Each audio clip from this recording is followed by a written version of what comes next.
Verse 5, the Bible said the people spoke against God and against Moses. They spoke against God and they spoke against their pastor. About 2.5 million people.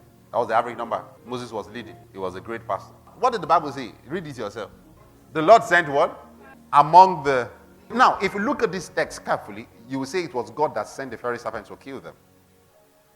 And I've taught you that when you read the Old Testament, you must interpret it with the New. Moses was limited in knowledge and was limited in light. If it was God that sent it, okay, then why did God lead them back? Because if you continue reading the account, when they started dying, they prayed to God, and God said, okay, pick a brazen serpent, put it up, and heal them. So what was God doing? So God is kind of father that will, addition by subtraction. He will deal with you, then when you come back, he will solve it. So it's like God is acting a script. He has an attention problem. He wants people to come to him and say, God, hey, God, sorry now. Then after that, you say, okay. So when you are not there again, we deal with you. You say, this girl has not been calling me. This my daughter has not been calling me. Yeah, just give her a problem.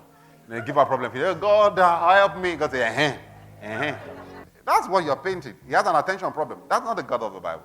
Now, was it God that killed them somehow? You can say God.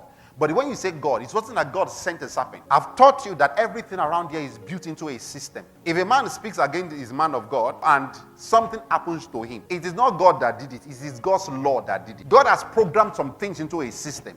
The law of seed time and harvest is into a system. When you do something, you reap what you sow.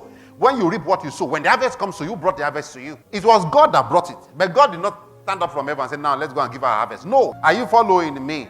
He put laws into place that would determine the outcome of your action. So God was too busy to say, okay, they are complaining against me. You have serpents, go and deal with them. No. I mean, you're so jobless looking. Okay.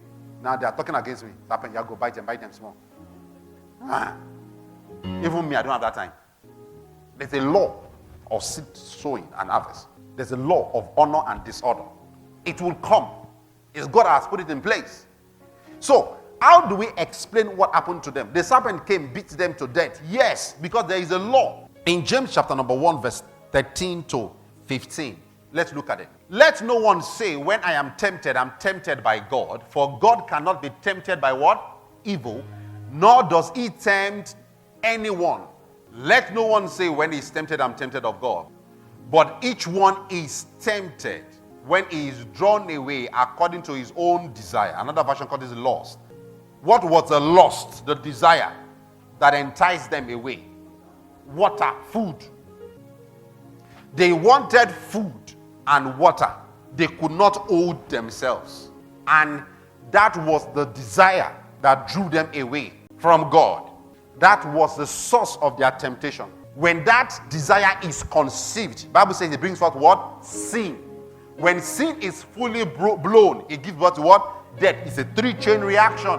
What was the instrument of death? Serpent. The death could have been any other thing. It could have been fire from anywhere. It could have been lion. It could have been any other thing. Are you following me? So Moses said God sent the serpent. Why? Because God created this law. Moses said God sent that death because God created this law. You must understand it.